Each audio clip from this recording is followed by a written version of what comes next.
Je sais plus quoi. Bonsoir tout le monde. Ce soir, nous recevons un invité un peu spécial. C'est un invité qui a, par lui-même, dans son expérience de vie, si vous voulez, a entré en contact avec une conscience qui diffère un peu de la nôtre. Une psychologie aussi. Et sa thèse, c'est Daniel Kem que j'annonce. Veuillez accueillir.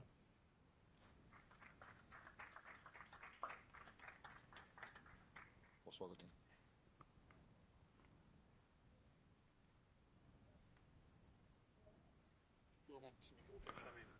Toujours. Ce soir, nous allons parler de la psychologie de la défaite. Oui, De- les mécanismes de la psychologie de la défaite dans l'homme. C'est ça, Un grand Daniel. titre, c'est un grand problème. Bon, on sait qu'au départ que l'homme est naturellement habitué à vivre dans une psychologie de négativisme, une psychologie qui l'emmène vers, on dirait presque malgré lui, à la défaite. C'est-à-dire que l'homme est habitué de vivre dans une psychologie. L'homme vit dans une psychologie, c'est pas une habitude parce que l'homme lui-même est une psychologie. L'homme perçoit son extérieur, son entourage à partir de sa psychologie, puis c'est justement en rapport avec cette psychologie-là qui est interne puis qui est déterminée dans chaque individu que l'homme va exprimer la, la perception qu'il a de l'extérieur. Bon, si on résume plus rapidement, l'homme est une psychologie qui est assez complexe, qui est bâtie à partir de différentes mémoires qui peuvent être génétiques, réincarnatives, puis mémoires aussi qui sont éducatives, c'est-à-dire du vécu même de l'individu à partir de sa naissance, aller jusqu'à l'âge où justement il va vivre un événement qui va interpréter psychologiquement. La psychologie même de l'homme est faite à partir de choses que l'homme connaît. Alors, si l'homme ne connaît pas quelque chose, l'homme en a automatiquement peur. Puis qu'est-ce que c'est que de se sentir en défaite? C'est simplement aboutir dans un événement qui est situé dans le temps, aboutir à quelque chose qui n'est pas selon les désirs qu'on avait jetés quand on a commencé le projet ou quand on a commencé à vivre cet événement-là. Et puis comme l'homme ne connaît pas, c'est là qu'est l'important, c'est pour ça que l'homme vit à un moment donné des émotions de défaite, vu que l'homme ne connaît pas l'avenir de cet événement-là au moment où il vit sa défaite, vu que l'homme ne connaît pas non plus tout ce qui entoure son événement personnel lors de sa prise de conscience, on pourrait dire, de sa défaite, mais l'homme a peur, puis l'homme, toute la réaction même de cette peur-là vécue au moment même où l'événement n'est pas selon le désir de la personne qui le vit, tout cet événement-là, c'est ce qu'on appelle la défaite. C'est simplement un schéma de peur, de crainte, parce qu'il y a incompréhension du pourquoi que l'événement n'a pas abouti selon les termes, selon les vouloirs même de l'individu. Et puis, évidemment, ben, il y a une espèce de frustration, l'orgueil, l'ego même de l'être va s'en mêler. Et puis, parce que l'être a peur, normalement, si tu te lances dans un projet, n'importe quel que soit le projet d'aller coloniser une île déserte au fond du monde, par exemple, et puis, si à un moment donné, tu ne peux pas le faire, ben, tu peux vivre une situation de défaite. C'est-à-dire que toi, tu vas prendre une réalité. Ton bateau vient de couler. Alors, tu ne peux pas aller sur une île déserte. Ça, c'est une réalité qui, comme telle, n'affecte pas l'homme. Elle affecte peut-être le bateau, en ce sens que le bateau devrait flotter, il est au fond de l'eau. La défaite est-elle illusion ou réalité? Mais une défaite, c'est une perception. Une perception, c'est toujours déformatrice. Puis tout ce qui est déformé, c'est jamais une réalité. Alors, automatiquement, la défaite, ça reste une illusion, ça reste une perception mensongère d'une réalité. C'est ce que j'ai tenté. Mais l'homme la vit réellement, cette Ah, défaite, au ça, niveau c'est spécial. émotionnel, c'est ça? C'est que réellement, l'homme peut vivre une illusion, mais ça n'empêche pas l'illusion d'être illusoire. Notre personnage, lui, son bateau est au fond de l'eau, et puis, bon, il ne peut pas s'en aller sur une île. Il a mis énormément d'argent dans la construction de son bateau, énormément d'énergie, de rêve dans le projet même que la personne avait décidé d'essayer d'accomplir. Le bateau étant au fond de l'eau, ben, la réalité même, c'est que le bateau est au fond de l'eau. Mais cette réalité-là n'affecte pas réellement l'individu même. Par contre, la psychologie, et ça, c'est Qu'entendez-vous parce qu'elle n'affecte pas réellement l'individu même? Si la on, réalité même de l'individu, c'est-à-dire son corps physique. excuse-moi, si la réalité même de l'individu comprend l'émotion, Oui. la défaite est rattachée souvent au phénomène de la déception. Oui. Donc, l'individu souffre une condition qui n'est pas égale à ce qu'il voulait, on va dire. C'est évident. C'est pour ça justement que l'individu va arriver à un état où il va pouvoir vivre une défaite. Mais la réalité même de tout ça, si on regarde la psychologie, c'est à peu près ce que tu as défini. La psychologie même du cheminement de la défaite dans l'homme. Bon. Mais notre individu, tout le temps, ses émotions ne sont pas altérées. Son physique n'est pas altéré. Son passé, son avenir, son présent, tout ça, si on regarde réellement le passé, présentement, ça ne peut pas être altéré parce que ça n'existe pas sur le moment présent où l'événement se vit. Quand le bateau coule, ça n'empêche pas sa mère de l'avoir enfanté. Le passé ne peut pas être altéré, il n'existe pas dans l'événement présent. Le futur non plus n'existe pas dans le moment présent, ce qui fait que le futur non plus ne peut pas être altéré. C'est quelque chose qui n'a pas existé encore. Mais les conditions créées par sa pensée de son futur. Oui, bien c'est justement Existe. là que la personne est atteinte. La personne perçoit son bateau qui coule. À partir de cette perception-là de la réalité, elle va la déformer. Pourquoi? Parce que la personne, premièrement, va faire ressurgir de sa mémoire, ça c'est inconsciemment, c'est-à-dire que c'est les désirs qu'elle avait quand elle était enfant ou quand elle était adulte, les désirs, les espérances qu'elle avait quand elle a initié ce projet-là, c'est toujours présent, c'est-à-dire que ça revient de la mémoire. Elle ne les vit pas présentement, elle vit une situation de défaite, mais ça, c'est là. Alors, ce qui arrive, c'est que si la personne compare les désirs qu'elle avait, c'est-à-dire, si la personne compare ce qu'elle aurait voulu qu'il se passe dans l'événement même où elle vit, elle aurait voulu que son bateau flotte. La personne prend des choses qu'elle aurait voulu, les refait surgir au niveau de sa conscience, et puis elle compare ce schéma-là, cette forme-là, qui est quand même illusoire, elle compare cette forme-là, j'aurais voulu que mon bateau flotte, à la réalité qui est que le bateau est au fond de l'eau. Alors, comparant une idée qui est abstraite, une idée qui est émotive, une idée qui vient quand même du corps astral, c'est-à-dire du phénomène astral, comparant cette idée-là à la réalité qui, elle, n'affecte absolument rien, bien, la personne va automatiquement tomber dans un état de douleur.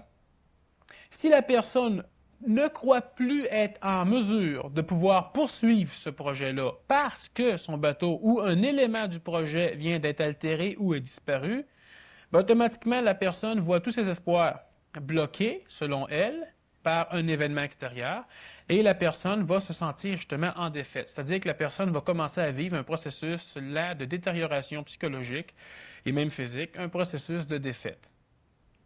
Bon, d'accord.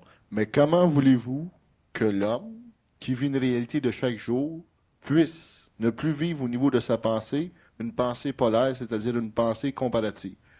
Pour ne pas connaître justement le fameux phénomène de la défaite, ou aussi ce qu'on verra tantôt, le fameux phénomène de la gloire, de la réussite.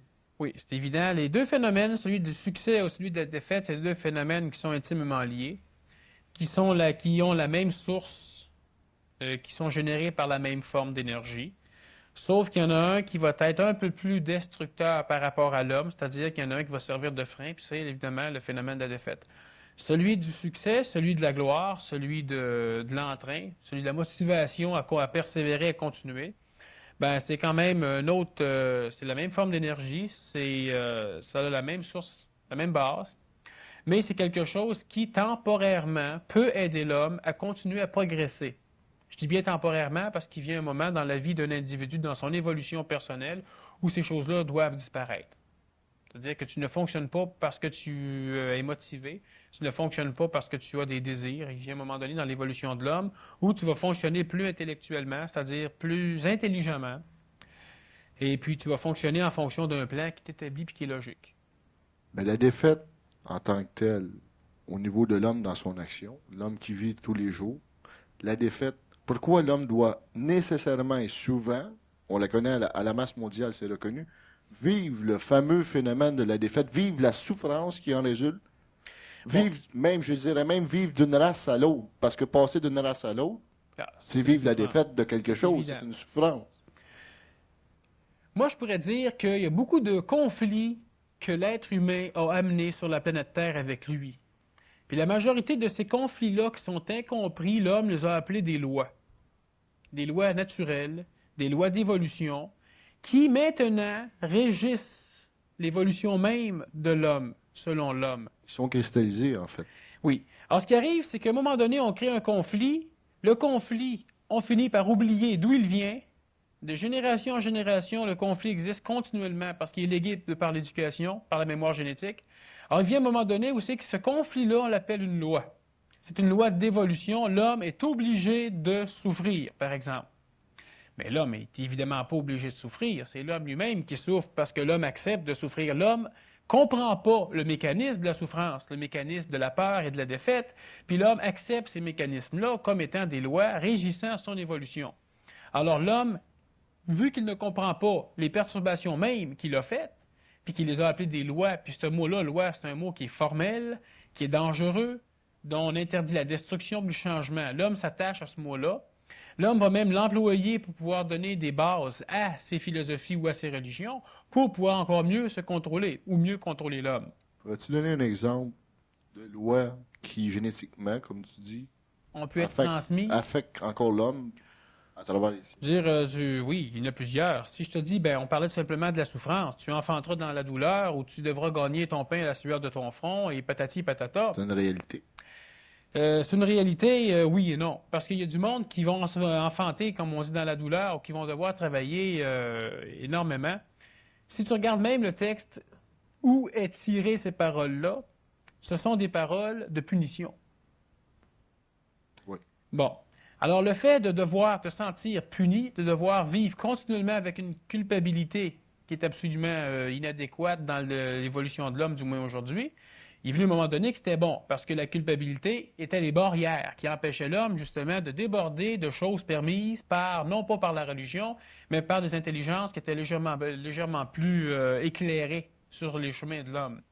Ils se sont servis des religions pour établir ces barrières culpabilisatrices-là. En fait, ils nous ont créé des barrières, comme nous créons des barrières à nos enfants, sans les expliquer. Exactement. Alors, ce qui fait qu'à un moment donné, ces barrières-là vont être transmises éducationnellement, OK, de génération en génération pour arriver à être absolument incomprises par l'homme.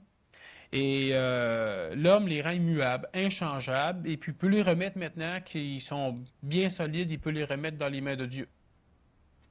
Mais oui. Dieu n'a jamais créé de loi qui obligeait l'homme à souffrir. Puis de toute façon, l'homme a créé ces lois-là. Il n'y a aucune énergie intelligente ou éclairée qui est venue donner à l'homme des lois dans ce genre-là. Par contre, je ne peux pas dire à l'homme, tu ne peux plus souffrir. Maintenant que c'est ancré dans l'esprit même de l'homme, dans l'astral même de l'homme. Comment s'en libérer de la souffrance, qu'elle soit à tout niveau ou de la défaite? Non, ce qui arrive simplement, c'est que vu que l'homme a vécu des milliers d'années avec ces schémas-là de défaite, de souffrance, parce qu'il vient... La défaite est tellement importante dans l'éducation même de nos sociétés et puis de toutes les sociétés qui sont mortes présentement, que toute l'éducation est basée sur la... Comment je pourrais dire? Sur pas la concurrence, mais... La compétitivité? Oui, exactement. Tu es toujours en compétition. Pourquoi? Pour éviter la défaite. Et puis, justement, la défaite amène souvent les punitions, les remontances. La culpabilité. Ça, automatiquement, ça va avec. Pour essayer de te garder dans un schéma de gloire, de succès. Mais comme tout à l'heure, tu disais, si on passe d'une civilisation puis qu'on s'en va dans une autre civilisation qui est nettement meilleure, bien, automatiquement, la civilisation précédente, si on regarde ça à partir d'une psychologie humaine, elle est défaitiste. Elle n'était pas bonne. Elle arrive, elle a une défaite, puis on doit recommencer. Mais en réalité, elle n'a pas de défaite, on ne recommence pas. C'est elle-même qui est la base sur laquelle on va pouvoir construire la nouvelle civilisation. Mais la psychologie de l'homme voit continuellement ces événements-là comme étant des défaites. Parce que, quelle que soit la défaite que tu vas pouvoir vivre dans ta vie, cette défaite-là est une illusion. C'est-à-dire que c'est une déformation de la perception même que tu as de la réalité. Si tu perds... Oui, mais c'est cet aspect de la défaite oui. que moi et certains gens dans la salle ont peut-être de la misère à saisir. De dire que la défaite, c'est une illusion. De dire que la défaite... Moi, quand je suis déçu d'une chose, que j'ai dans une action, Oui, tu une vis défaite, réellement cette chose-là. je la vis. Donc, s'il faudrait peut-être éclairer au niveau de l'illusion, quelle est l'illusion Oui, d'accord. dans la réalité? Où est l'illusion dans la réalité? Alors, c'est simple. C'est que toi, comme tout à l'heure, j'expliquais, c'est une perception fautive. On parle de la vérité. La vérité aussi peut t'amener à une défaite. Premièrement, Effectivement. oui, toi, tu pars. La vérité, vois-tu, c'est que la vérité porte le poids de toute l'ambiguïté des mots qui servent à définir la réalité. Alors, ce qui fait que les mots eux-mêmes étant une explication d'un phénomène réel, les mots sont déformateurs automatiquement. Même la vérité peut être polarisée. C'est-à-dire qu'à un moment donné, une vérité qui n'est pas bonne est un mensonge, alors la vérité est automatiquement polarisée. La réalité, non. Un fait réel, on est assis. On est ici. Ici, maintenant, oui, ici. Oui. Un fait illusoire, présentement, c'est que tout à l'heure, on n'était pas là. Oui. Hier, tu étais dans ton auto. Bon, mais en réalité, présentement, ces phénomènes-là ne peuvent pas t'influencer. Il n'y a rien qui peut te perturber dans Bon, le c'est fait que hier, tu étais dans ton auto, sauf si toi, tu permets à ce schéma mémoriel-là, à cette mémoire-là, de venir perturber ta prise de conscience de l'événement présent. d'accord. Mais comme l'homme pense du fait d'une mémoire, Oui, c'est ça? Vous êtes d'accord? oui, oui. Comment l'homme qui est assis ici ne peut pas se rappeler hier? Bon, l'important, c'est pas de ne pas se rappeler hier. On parle toujours, toi, tu vis une défaite. Qu'est-ce qui fait que tu vis ta défaite? C'est que, premièrement, tu te rappelles des choses qui ont enclenché ta démarche. Tu vas avoir une défaite par rapport au couple, une défaite par rapport à l'éducation de tes enfants, une défaite par rapport à la tapisserie que tu viens d'acheter, que tu as mis sur ton mur et qui ne fit pas pantoute. Bon, simplement, c'est qu'à l'origine de ça, à l'origine de ces déplacements-là, à l'origine de ces événements-là, toi, tu avais le désir d'avoir un beau mur, tu avais une vision de ce que devrait être ce mur, tu as acheté une tapisserie, tu viens la coller, et puis non, c'est pas ça pantoute, ou ben non, un croche. C'est pas une défaite, mais certaines personnes vont vivre ça comme une défaite importante. La personne, premièrement, se valorise toujours à partir des voisins, de l'extérieur, jamais à partir d'elle-même, très rarement à partir d'elle-même. Il va venir un moment donné dans l'évolution de l'homme où l'homme va savoir ce qu'il est par rapport à lui-même, pas par rapport à une communauté extérieure. Ta défaite, toi, tu regardes ça. Automatiquement, de ta mémoire vient l'idée que tu avais de ton mur. C'est normal. Oui. Tu compares ce qui se passe présentement. C'est normal. Tu peux analyser ce qui se passe présentement puis te dire, bon, ben, c'est pas correct et on va recommencer. Tu regardes ton mur, là. Mais ici, toi, le schéma mémoriel, moi, je voulais ça comme ça, là, comparant ça à la réalité qui n'est pas ça, vient altérer, vient teinter, vient ternir ta possibilité de voir logiquement le phénomène. Bon, faudrait que je recommence, c'est Mentalement. pas bon, exactement. Alors, si ça vient teinter ça, automatiquement, ben là, tu as une perception qui est fautive, c'est pas ça que je voulais, c'est laid à mort. Bon. Puis là, ta possibilité mentale, ta possibilité intellectuelle de pouvoir vivre un événement présent étant altérée, teintée, ternie par le souvenir est bon. C'est normal que j'ai un souvenir que je puisse me dire, bon, c'est pas ça que je voulais. Parfait. Maintenant, je vais recommencer. C'est parfait. C'est mental, c'est correct. Ça laisse pas de trace dans l'homme. L'homme se sent toujours aussi bien, aussi clair. De toute façon, l'homme va avoir à recommencer sa tapisserie ou à l'accepter. Mais si le schéma mémoriel de l'événement même que tu voulais faire revient puis commence à embarquer par-dessus c'est-à-dire que la collision entre la perception de la réalité et la ressurgissance de ta mémoire, si la collision est trop forte, la capacité mentale à l'intérieur de l'homme qui commence à se développer, qui est quand même déjà assez avancée, mais qui n'est pas à sa phase, qui n'est pas complète, ben, va être étouffée complètement par la friction, la collision qu'il va y avoir entre ces deux perceptions-là, une perception mémorielle et une perception réelle. D'où vient l'énergie? Parce que c'est à partir du désir, à partir du schéma qu'on se crée à partir de mon mur, je veux le voir d'une telle façon. Oui. Je pose ma tapisserie, la façon dont je le voyais, puis la façon qu'il est, ça me plaît pas. J'ai une défaite, j'ai une déception. D'accord? Oui. D'où vient l'énergie qui a créé le schéma du désir pour poser la tapisserie d'une telle façon? Bon, là, on sort quand même pas mal du cadre. Non, parce que c'est le désir qui fait, d'après ce que vous dites, souffrir l'homme, Bon, réellement. si tu insistes, on va aller faire un tour à l'intérieur de l'énergie qui amène l'homme à désirer poser une tapisserie. Ou à faire autre chose, c'est un Oui, exemple. c'est évident. L'homme va par comparaison. Tout à l'heure, on parlait justement que ma perception mémorielle, c'est-à-dire ma mémoire même de ce que j'aurais voulu que ma tapisserie soit sur mon mur, revient. J'ai donc une perception mémorielle. C'est important.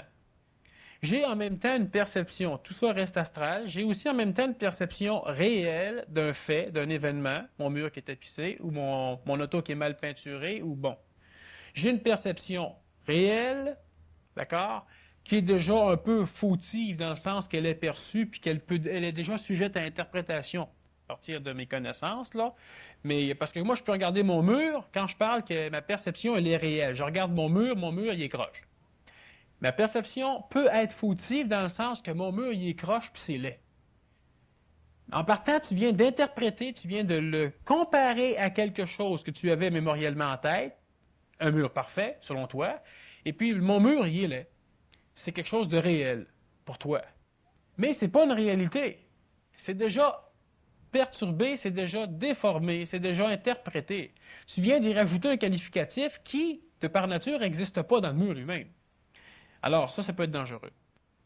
Qu'est-ce qui m'a amené à un moment donné à vouloir mettre de la tapisserie? C'est parce que j'ai vu un mur qui n'avait pas de tapisserie. Un mur, j'ai appris que les tapisseries existaient. J'ai vu d'autres genres de murs, j'ai visité d'autres genres de maisons, bon. Alors, tous ces schémas mémoriels-là, qui sont toujours utiles à la condition qu'ils ne viennent pas ternir la possibilité qu'a l'homme de réfléchir mentalement, intelligemment, d'accord? C'est toujours utile, la mémoire. Ça peut être utile. L'ordinateur s'en sert utilement de sa mémoire. Mais la mémoire ne vient pas dire qu'elle est fatiguée de travailler. Là, ça commence à plus fonctionner. Mais nous autres, c'est ce qui nous arrive à un moment donné, parce qu'on a une mémoire qui est des milliards et des millions de fois plus complexe qu'une mémoire d'ordinateur. Parce que juste programmer un ordinateur pour qu'il puisse penser comme tu peux le faire, qu'il puisse tout réagir à ce que tu fais, ben, tu vas voir que ça t'a pris ta vie de programmer, toi. Ça va te prendre la même vie à programmer le même ordinateur. Si on change notre exemple Le mur. de mur, OK. j'ai pris l'exemple du mur pour comparer le schéma qui se créait vis-à-vis le mur. Oui. Maintenant, on est dans une situation politique mondiale D'accord. où existe le communisme international et le capitalisme. Oui. C'est deux visions qui affectent l'homme quotidiennement dans son vécu au niveau où ce qu'on vit. Alors, l'homme qui supposément doit voir les choses supposément réellement, comment voit-il la situation présentement sur la planète? Bon, ben, je pense que c'est un... C'est un problème qui change de mur, d'accord, mais c'est le même problème encore. Oui, c'est un c'est problème plus de vision. facile, par exemple, d'accepter que moi je dise ton mur, il est pas laid, ton mur, il est croche. Puis c'est tout. Que de dire la situation internationale, ben je m'en fous, ça dérange absolument rien. Présentement, je suis ici, même si je m'en casserais la tête de la situation internationale, pour l'instant, je ne changerai pas grand-chose dans le monde. Non, d'accord, mais C'est facile d'accepter, je dis les que le mur est croche. idéologies qui sont véhiculées à travers les masses d'informations. Oui. La déception même, vois-tu, du gouvernement. OK, si on parle toujours au niveau de déception. Tout l'homme, oui, la défaite, tout l'homme, n'importe quel homme, n'importe quelle société, n'importe quel gouvernement en place, le gouvernement étant peuplé d'hommes qui vivent dans la même société que le gouvernement est supposé contrôler, puisque même les gouvernements se plaignent du gouvernement. Le gouvernement, il va dire, d'accord, c'est la faute du peuple, je ne peux pas faire, mais le gouvernement lui-même n'est même pas adéquat pour ceux qui vivent même dans le gouvernement. Oui. Bon. Alors, ce qui arrive simplement, c'est que ces personnages-là vivent aussi un moment donné où ils vous entrevoient, où ils essayent de projeter une idée qui est éducationnelle, une idée qui est mémorielle, une idée de ce que devrait être la société, de ce que devrait être le gouvernement ou de ce que l'individu même qui projette devrait être dans la société. Là, on approche du tyrannisme, on approche d'autres choses aussi. OK? Alors, cet individu-là ne peut pas s'imaginer, bon, il faudrait faire un bon gouvernement si, premièrement, il n'y a pas la connaissance qu'un gouvernement existe.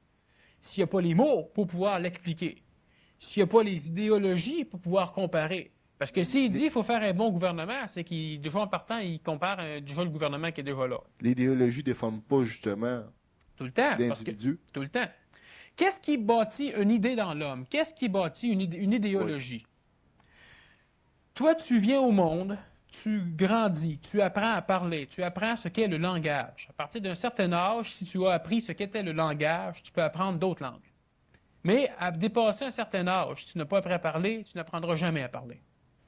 Tu as donc appris, tu as été construit par la société, par l'éducation des parents, bon, par le gros schéma d'éducation, pour pouvoir apprendre ce qu'était le langage, c'est-à-dire pour pouvoir le communiquer et pour pouvoir l'interpréter quand on te le communique. Tu apprends différents langages autres que le langage parlé, mais c'est un des plus importants. Tu apprends à lire aussi. Puis à un moment donné, il y a un âge où c'est plus facile. Mais si tu sais parler, tu peux toujours apprendre à lire. Tu apprends les définitions des mots. Tu apprends l'explication des formes transportées par les mots. C'est quoi un gouvernement? C'est quoi comment vivre? Il y a des choses que tu vis à un moment donné, puis moi, moi, je suis un parent, puis je vais te dire, sois pas triste. Lentement, tu vas associer ces mots-là à des phénomènes que tu vis. C'est dangereux parce que le phénomène que tu vis, si ce n'est pas exactement le phénomène que je vis quand je suis triste, lentement, je vais t'éduquer à appeler ça tristesse. Puis, plus tard, quand tu vas être triste à ta façon, ça peut être parce que tu as peur. Mais moi, j'ai décidé que c'était triste. Je t'ai éduqué.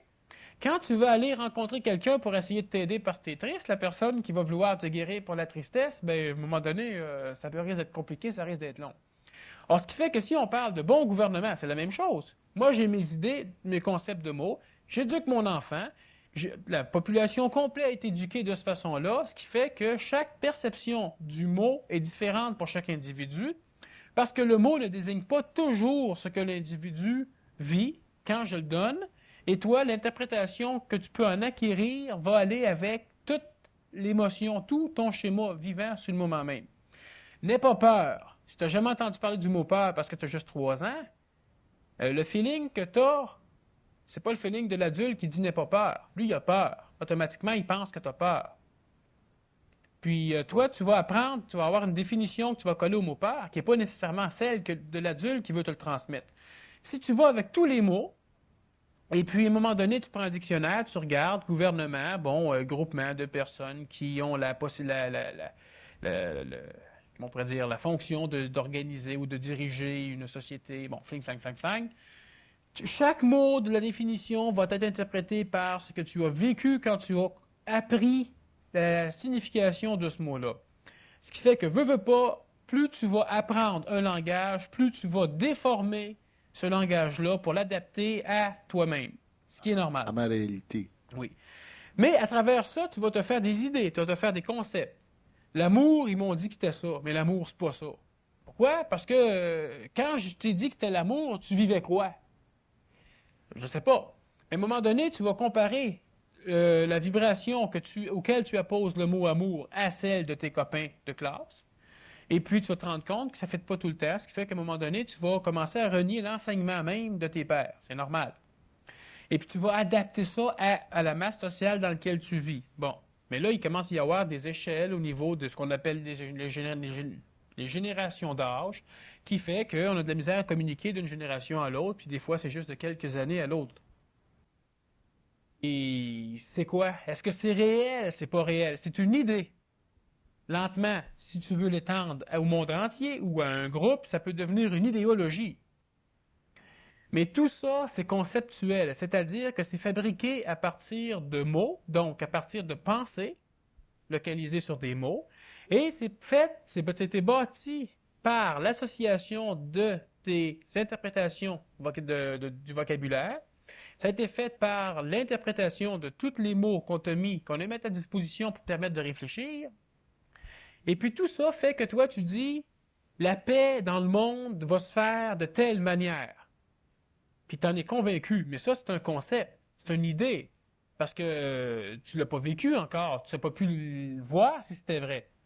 Alors, si tu as ces idées-là, ces concepts-là, tu peux arriver à un moment donné, vouloir peinturer ton mur à partir d'idées conceptuelles que tu as, de différents murs que tu as vus, de différents... la couleur rouge, tu as toujours appris qu'elle t'apportait telle chose, fait qu'à un moment donné, tu veux l'avoir. D'où vient l'énergie qui t'amène à désirer avoir un mur? Cette énergie-là vient simplement de toute ton éducation, vient du passé, vient de ta mémoire. Bon. On a pris le mur, on a passé au gouvernement. Oui.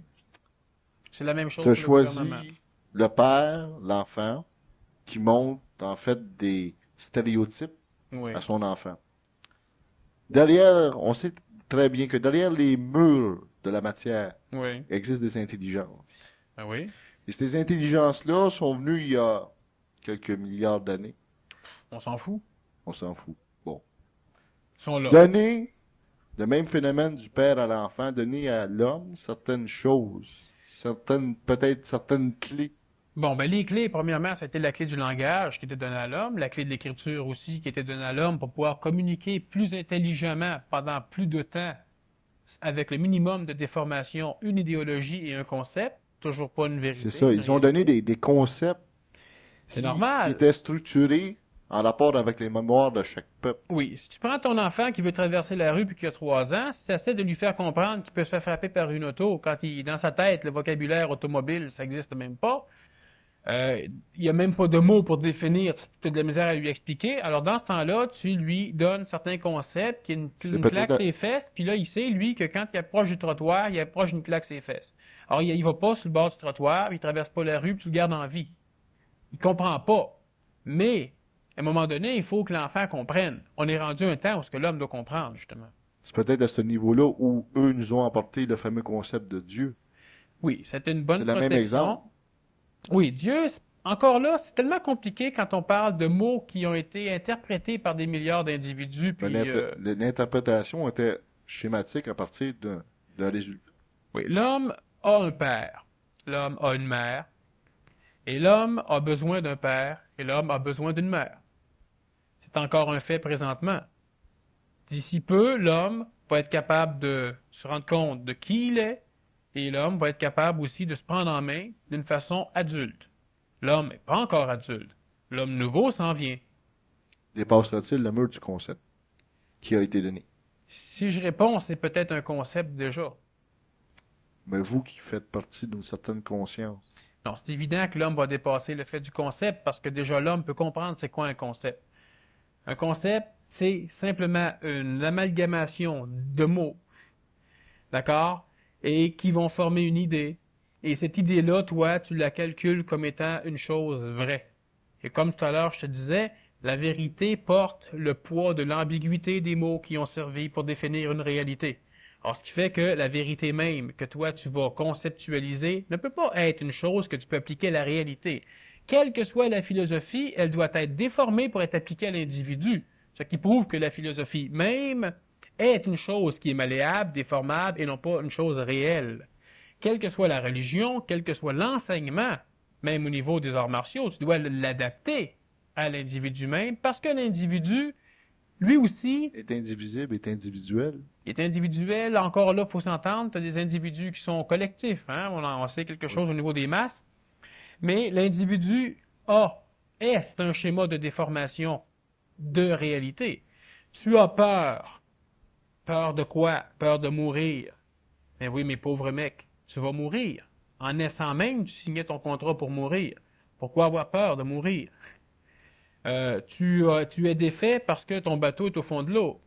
Oui, mais ton bateau est au fond de l'eau quand même. Je le sais que pendant un certain temps, l'homme vit intensément ce phénomène de défaite ou de peur. Mais dans la réalité, quand je te dis que l'homme est un schéma de déformation de réalité, c'est un fait.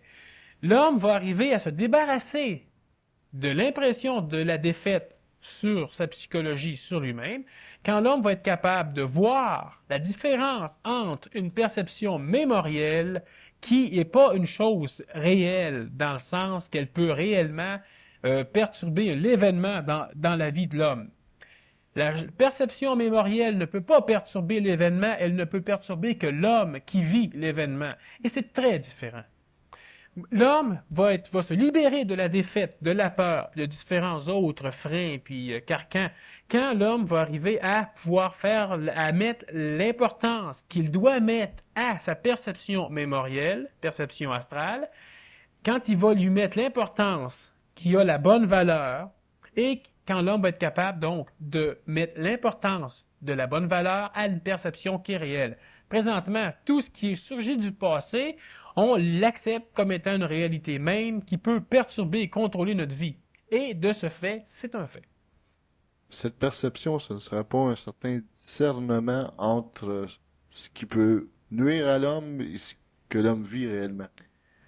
C'est-à-dire que le discernement, c'est la même chose, c'est simplement un synonyme. C'est évident que le discernement entre ce que l'homme a vécu et ce que l'homme peut vivre, qui sont deux illusions, deux concepts, deux idéologies fictives, et le discernement entre la chose qui se passe présentement, la réalité même que l'homme vit, quand l'homme va arriver à discerner, justement à poser les bonnes, les justes valeurs à ces deux perceptions-là, l'homme va être libéré.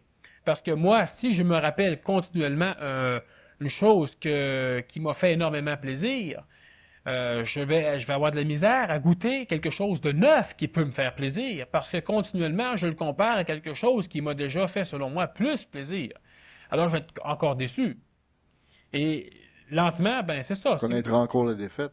Ben, c'est justement, lentement, si moi je compare ta réussite à la mienne, je peux vivre à un moment donné un sentiment de défaite qui est absolument fictif, qui est comparatif.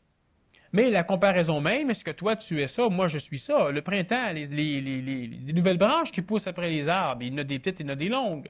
Les petites ont autant de feuilles, ils meurent pas parce qu'ils sont petites. Mais l'arbre n'a pas la conscience, l'arbre n'a pas une perception mémorielle. La conscience se libère-tu de la polarité? Vous apportez le mot conscience. Oui, mais la Vous polarité. parlez de comparaison. Est-ce que la conscience se libère de la polarité? C'est que le mot conscience, c'est comme le mot intelligence. C'est un mot qui peut être amené à deux sauces. La conscience humaine, c'est une conscience qui est idéologique, qui est intellectuelle, la conscience humaine. Quand on parle de conscience, conscience qui est intelligente, on pourrait peut-être prendre des termes comme conscience supramentale. Cette conscience-là, c'est pas une conscience humaine, c'est pas une conscience stéréotypée qui est liée à la mémoire de l'homme. Alors, si je te dis, oui, je suis conscient que présentement je souffre, quelle valeur a le mot conscience? Est-ce que c'est une conscience humaine ou une conscience intelligente qui pourrait au minimum être mentale? Conscience émotive, ça existe dans l'homme. Une conscience émotive, une conscience qui est fautive. C'est une conscience qui ne peut pas amener l'homme à contrôler comme il faut, justement, ses mécanismes de peur, de défaite, d'ennui. Tous les mécanismes qui vont servir de frein. Si l'homme a une conscience émotive d'un événement, l'émotivité contrôle donc l'homme. Or, de ce fait, l'homme va pleurer, l'homme va être apeuré, l'homme va être déçu, l'homme va être jaloux. Pourquoi? Parce que l'homme a une conscience émotive. Ma femme m'a quitté, puis là, le bonhomme tambour maudit, il a une conscience émotive du fait. Oui, ma femme m'a quitté, c'est un fait, c'est une ci, c'est une ça, puis bon, c'est une conscience émotive. Si tu as une conscience mentale, ben, automatiquement, l'homme peut vivre des émotions quand même, mais ces émotions-là ne perturberont pas sa perception ou sa possibilité de réagir intelligemment à l'événement. Oh, ma femme est partie, j'ai faim. Bon, je vais me faire cuire du ragoût. C'est intelligent. De toute façon, on va faire que l'homme mange. À un moment donné, il peut laisser libre cours à ses émotions, mais s'il le prendre dans la maison, la personne va être capable de... Les émotions vont disparaître, de pouvoir réagir intelligemment au phénomène. Si un jour Donc, face à un danger réel, à un événement, il n'y a jamais de danger, la perception. un événement qui pourrait atteindre directement sa matière physique, l'homme brise le lien avec sa mémoire émotionnelle et devient... Si l'homme rentre dans une conscience qui va être un peu plus mentale, une conscience intelligente. Tu es en train de travailler sur ton banquier, tu te coupes deux doigts. Tu regardes, tu pars à crier, tu pars à broyer. Il y a un tremblement de terre qui commence en même temps. Une personne qui a une conscience seulement émotive va mourir dans sa maison. Une personne qui a une conscience qui peut de temps en temps être travaillée, puis une conscience intelligente, conscience mentale, intellectuelle qui peut prendre le dessus, la personne va être capable d'empêcher le sang de trop sortir ou va savoir d'instinct que ça va arrêter tout seul, puis elle va se démerder pour sortir de la bâtisse pour pouvoir survivre. Le degré d'évolution de la conscience intellectuelle, mentale et de la conscience émotive ou astrale va se déterminer une fois à l'extérieur et une fois le tremblement de terre fini par le degré de réaction que la personne va avoir à l'événement et à quelle importance elle va attacher aux deux événements. Il lui manque deux doigts, elle n'a plus de maison. Si la personne a une conscience réellement intellectuelle, réellement mentale, la personne va penser à ranger ses doigts pour commencer, c'est le schéma qui est le plus important. Elle va après ça voir les secours qui peuvent lui être amenés, puis bon, personne qui a une conscience émotive, là, on va dire, elle est proche de la dépression parce que la déception, la défaite et tout ça, là, c'est la peur de ce qui va arriver du lendemain, tout ça. La peur de quelque chose qui n'existe pas, ben, va prendre le dessus, elle a une conscience émotive. Si tu as une conscience encore plus forte que la conscience mentale, conscience-là qu'on commence à parler, la conscience intelligente, la conscience supramentale, donnée par un mental supérieur, on en reviendra à un autre moment donné. Si tu as cette conscience-là, ben évidemment, il y a bien des choses qui ne te sont même pas arrivées. Il y a des choses qui ne me sont pas arrivées. Oui, mais là, la question vient d'une personne d'une conscience émotive. Alors voilà, la réponse ne peut pas être interprétée par une conscience émotive. Comment faites-vous pour vous-même dire que vous avez une conscience émotive? C'est-à-dire, vous situer dans un schéma de mental, dire, moi, bon, je suis là. Ça, c'est. Non. Si la personne essaie elle-même de se situer, elle a déjà une conscience Si c'est pas elle qui émotive la qui est situe, qui apeurée. la situe? Répète ta question. Si c'est pas elle même qui se situe, qui peut la situer? Bon, ça n'a aucune importance encore. Il vient simplement à un moment donné où toi, tu es dans cette conscience-là. Et lentement, tu vas vivre à partir d'une conscience qui va être mentale. Et lentement, tu vas non pas prendre conscience de ta conscience mentale, mais prendre conscience de la conscience émotive qu'il peut y avoir de temps en temps à l'intérieur de toi ou dans les autres individus. Et si tu entends parler de ces consciences-là, là, tu as maintenant un autre outil. Tu peux, en prenant conscience de la conscience émotive dans certains individus ou à l'intérieur de toi dans certains événements, découvrir où est placée ta conscience mentale. Et de là, tu peux faire le chemin de l'astral au mental. Un autre être peut-il amener l'homme, un autre être, Oui. peut-il amener l'homme à vivre cette conscience? Il y a Ou des c'est événements l'homme dans qui la la vie. découvrira lui-même? Bon, mais si l'homme le découvre lui-même, c'est une question, ce qui est assez bizarre, parce que dans la question, la réponse se tient là. Si l'homme arrive lui-même à découvrir ça de par sa vie, ce sont donc des événements qui vont lui permettre de découvrir ça. C'est ça, oui. Je suis un événement. Oui. Mais je parlais pas de toi en particulier. Si dans On ton est tous des expérience, événements. L'être est un oui, événement. mais l'être qui n'a pas conscience de l'événement, en rapport avec sa conscience à lui, qu'est-ce Pour qu'il fait? découvrir l'état de conscience, il faut donc en premier que tu n'aies pas conscience. Oui, d'accord. C'est Bon, un peu ambigu, mais non, j'essaie c'est de ça. saisir. Alors, si un événement amène l'individu à prendre conscience lui-même de l'état de conscience émotive ou astrale et de l'état de conscience mentale, Si moi je prends conscience, moi, oui, demain matin, je prends conscience de ma conscience émotive.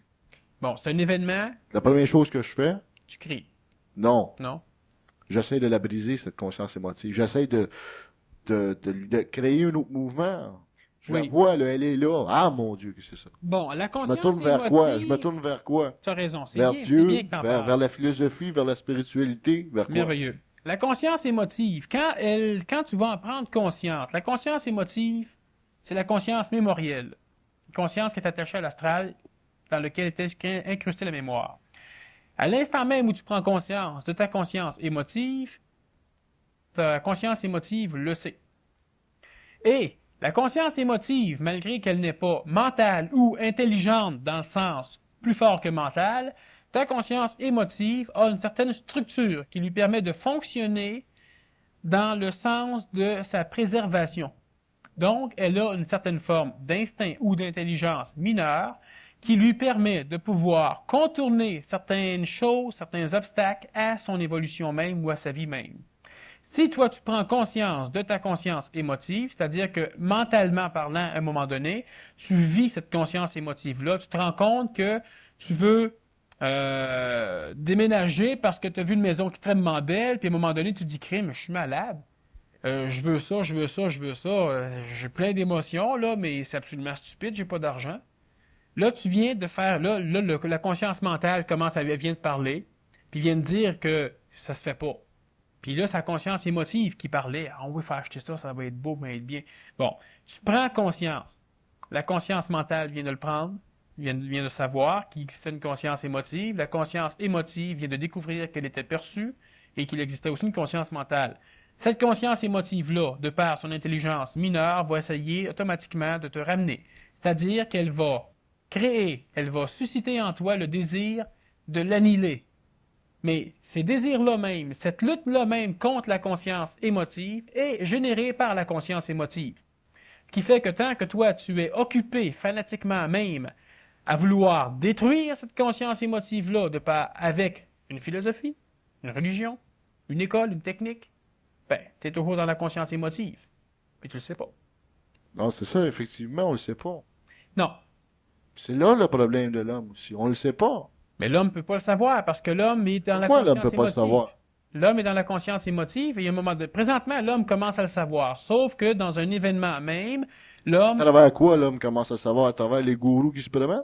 Non, non. Certaines personnes vont être éveillées par certains gourous quand ils vont se rendre compte que ces gourous-là servent à rien. Mais c'est pas ça. Là, ce qui arrive simplement, c'est que tu as des événements. La vie, c'est plein d'événements. La vie, c'est un événement. La vie. Ben oui, la Bon. vie, c'est des événements. Alors, automatiquement, l'homme est un événement.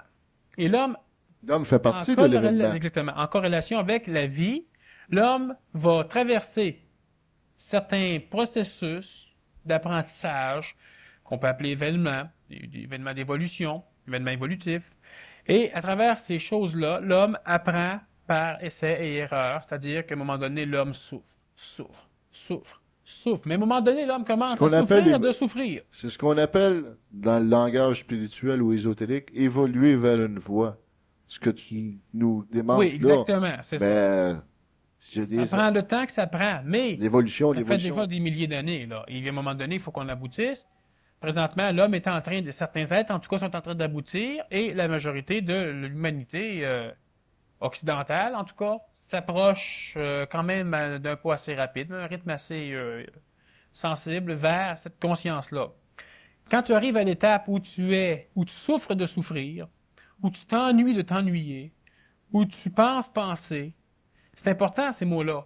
Là, tu es en train de prendre conscience. Les mots, en fait, pense de penser, souffre Bon, de souffrir. pense de penser, c'est simple. Quand je souffre, je sais que je souffre. Oui, mais tu peux finir par souffrir de souffrir. D'être tanné de souffrir. Eh oui. Et ça peut te faire souffrir. Là, tu commences à découvrir la souffrance. Quand toi, tu es capable de savoir que tu penses, tu es capable de prendre conscience de tout le mécanisme là, de mots qui se promènent au niveau de ta tête, ben, automatiquement, la pensée prend conscience qu'elle pense. On approche de la conscience mentale. Mais c'est encore la conscience émotive qui prend conscience que la pensée pense. Oui, mais tu es en train de perdre. Et puis, événement sur événement, d'année en année, veut pas, sur certains individus, c'est un schéma qui est enclenché, qui est irréversible, puis lentement, la conscience émotive perd du terrain sur la conscience mentale qui va se développer. De toute façon, il y a de plus en plus d'événements dans la vie de l'homme, surtout au Québec, qui permettent justement la prise de conscience de ces deux consciences. C'est original. De la conscience mentale et de la conscience émotive ou astrale. Dans les textes publics, votre conscience émotive, elle est représentée par l'âme. Elle est représentée nécessairement dans l'Apocalypse par l'Antéchrist, ce fameux mouvement qui fera un dernier effort. Pour ramener le monde à la conscience émotive, c'est-à-dire effectivement, on pourrait-tu en glisser un mot? Oui. La conscience même, l'Apocalypse elle-même, c'est quelque chose, c'est une prophétie, c'est quelque chose qui peut être vrai, qui peut être faux, qui peut être à vivre, qui peut avoir été vécu. C'est une chose, une forme, lancée à travers un certain public, pour susciter en lui un événement. L'événement, c'est pas nécessaire qu'elle soit réelle, étant donné que la conscience mémorielle, la conscience astrale elle-même, peut générer du passé des événements continuels au niveau de la conscience même de l'homme. Alors, ce qui fait que si on parle d'Apocalypse... On parle surtout de la conscience émotive qui reviendra dans un certain temps. L'Apocalypse, c'est quoi? Parce que si vous dites que l'homme commence à se libérer de cette conscience émotive, effectivement, d'après ce que je peux comprendre de ce que vous dites, cette conscience émotive ne se laissera pas faire. Non, quand elle a une certaine intelligence. Elle va réagir. Mineure, oui. Oui. Qu'est-ce que suscite l'Apocalypse et toutes ces prophéties-là dans l'homme? La peur, la crainte. Et à l'opposé, l'espérance que ça n'arrivera pas, automatiquement. L'espérance d'un âge d'or, d'un âge du millénium, d'un âge de paix. L'homme qui veut prendre conscience parce qu'il a peur de mourir, il a peur de l'Apocalypse, est déjà ramené à la conscience émotive parce que l'homme réagit par suite de peur. Mais l'homme qui espère est aussi émotif que l'homme qui a Évidemment, peur. l'homme espère, l'homme crée déjà un futur comme sa tapisserie, puis à un moment donné, l'homme peut être déçu, puis il va être encore récupéré par la conscience émotive. Ces phénomènes-là sont émotifs, ont été amenés sur Terre par certaines consciences, ont été récupérés par la conscience émotive de la planète, et évidemment, on en arrive à ce que l'Apocalypse et toutes les prophéties se vendent bien parce que génèrent dans l'homme Cet d'autres instinct, parcelles de conscience émotive. c'est ça, c'est cet instinct de peur. Mais ce que je voulais amener, puis ce qu'on va voir, parce qu'on t'avait allé à la pause, on va voir après la pause, ce que je voulais amener, c'est que vous dites que la conscience existe en tant que telle, être Oui, conscient, et que dans cette même conscience existe une conscience émotive et une conscience mentale. oui, Puis après la pause, j'aimerais qu'on élabore là-dessus, si vous me le permettez bien. aucun problème. Merci. OK, on va à la pause.